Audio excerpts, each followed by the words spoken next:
Here we go. I'm pretty sure fuel is not supposed to look like that.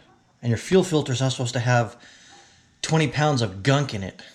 Well, another trip to the auto parts store.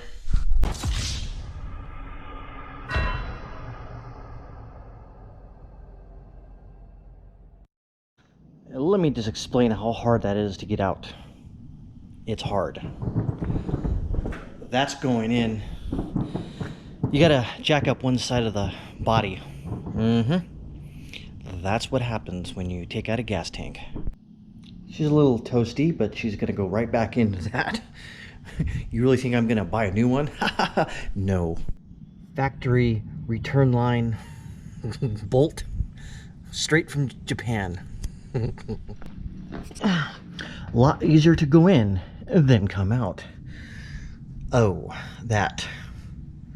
We'll have to talk about that later. But yeah, a lot easier to go in.